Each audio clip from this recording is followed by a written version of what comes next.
Good morning, everybody. Now we are going to the third class of physics. In our previous session, we learned how to measure buoyancy. So let me revise once again how to measure buoyancy. So here I am taking a piece of stone and suspend it from the hook of the spring balance and find the weight of the stone in air with the help of the spring balance. So the spring balance indicating the weight of stone in air, that is W1, is 8 Newton. Now slowly immersed the stone in a vessel containing water and again observe the reading. The spring balance indicating 6 Newton under the water.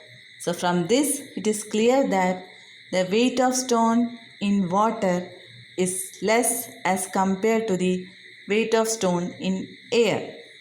And this loss of weight is called buoyancy and is given by weight of stone in air W1 minus weight of stone in water W2.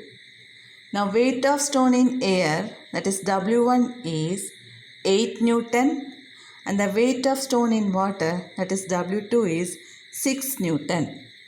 So loss of weight is equal to 8 minus 6 Newton. It gives 2 Newton.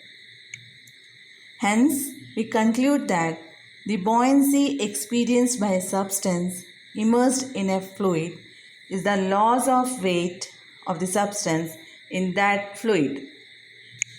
Now, factors affecting buoyancy. Buoyant force acting on an object immersed in liquid depends on two factors. Number 1, density of the liquid. Number 2, volume of the object immersed in the liquid. Now let us see how buoyancy depends on the density of the liquid. Let us do some experiment. Here, take 3 glasses of water. Water level in each glass should be the same. Drop an egg in the first glass. Here, density of water is less, so it exerts less buoyant force, and hence egg will sink and settle in the bottom of the glass. Now, in the second glass, add 2 tablespoons salt and mix it well. Put the same egg from first glass to the second glass. Here, egg does not sink, it just rises up. Now add 4 tablespoons of salt in the third glass and mix it well and drop the same egg into the glass 3. Now the egg will rise further. What can we conclude here? We increase the density of the water by adding salt. So the buoyant force exerted by the water increases. So from the bottom, egg will rise up in the water. That is, when the density of the liquid increases, buoyant force exerted by the liquid also increases. Or we can say that density of the liquid is directly proportional to the buoyant force. Now let us do another experiment. Here 3 beakers are given with water, saline water and kerosene. These fluids are different in their densities. That is, saline water has very high density, kerosene has least density, and water has density in between saline water and kerosene. Now we have to find the buoyancy exerted by all these fluids on an immersed object. Now suspend a stone from the hook of a spring balance and observe the reading. The spring balance indicating the weight of the stone in air is 10 Newton. Now slowly immersed a stone in a vessel containing kerosene. and observe the reading with the help of spring balance. Spring balance indicating weight of stone under kerosene is 7 Newton.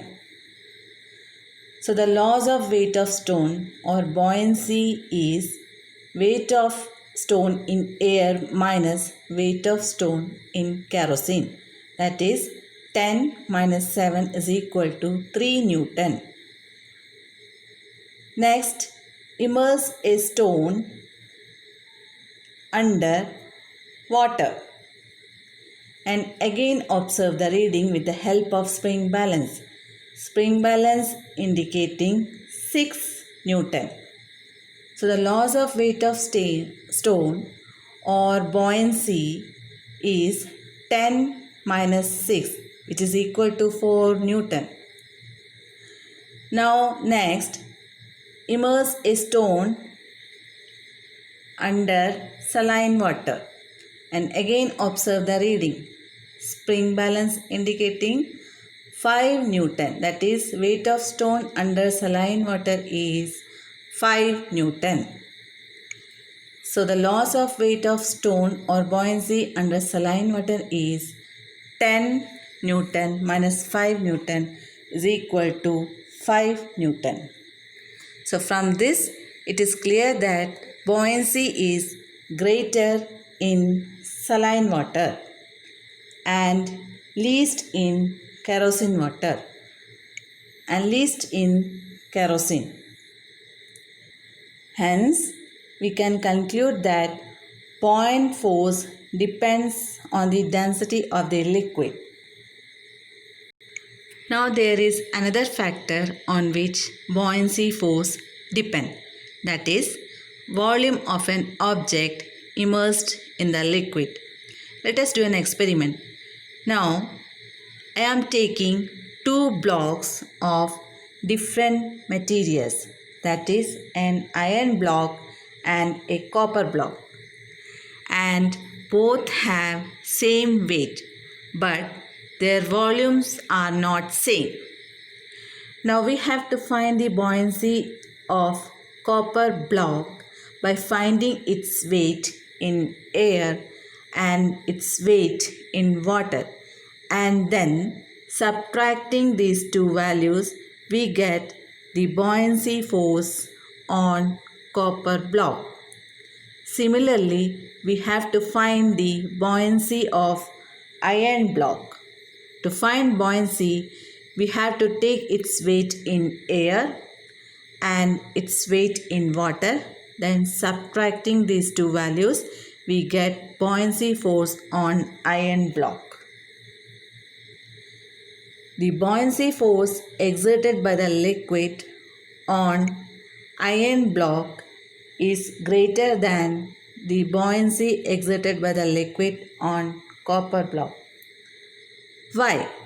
It is because the volume of the iron block is greater than the volume of the copper block. Hence, we can say that buoyancy depends on the volume of an object. That is, as volume of an object increases, buoyancy force also increases. Okay, thank you students and have a nice day.